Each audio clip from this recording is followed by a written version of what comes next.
I've been getting a bunch of questions from you guys asking, what can I do to reduce motion blur in low light? My Sony a7 III keeps going blurry. What's going on here? So I wanted to share the absolute easiest way to fix this and my theory as to why you guys are having so much trouble and getting so much motion blur. So this is actually a really common problem in videography, so don't feel too bad if you're having this same problem. And as far as I know, there's only really one way to solve this problem, and it has to do with two different settings.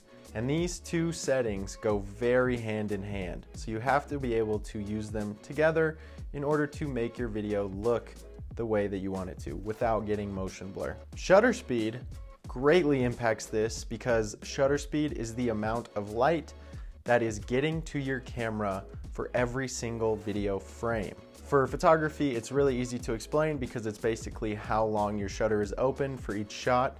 In video, it's a little bit more complicated because it actually depends on what frame rate you're recording in. So for me, I primarily shoot in 24 or 30 frames a second, which means my shutter speed needs to be double that. Now, when I say double, this is kind of confusing, but basically the 1 over that next number needs to be double whatever your frame rate is. So if my frame rate is 30 frames per second, my shutter speed should at least be 1 over 60. If I'm filming at 60 frames a second, my shutter speed should be 1 over 120 at least. So obviously it can be more. Just make sure you're not going lower than that. For example, if I was shooting in 30 frames a second at a 1 over 40 shutter speed, that would make the video very blurry.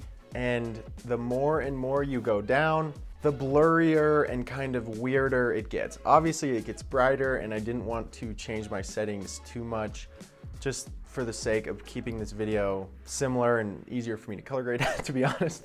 But like you can see, like this doesn't look real.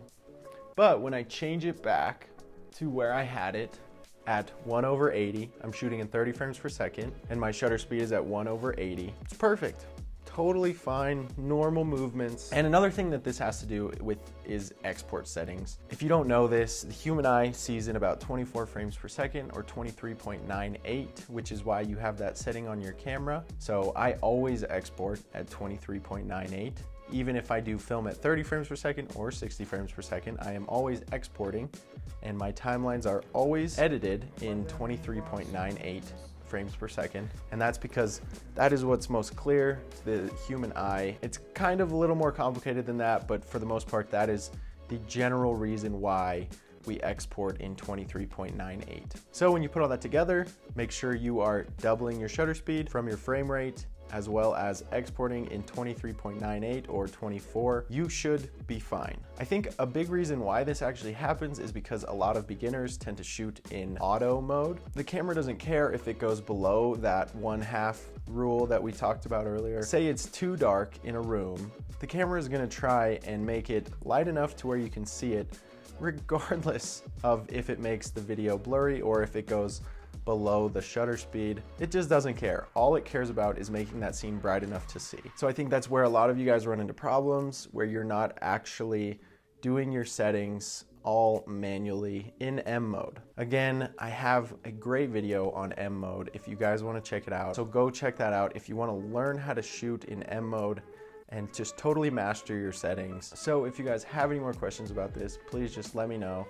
And with that, I will see you guys in the next video. All right, peace.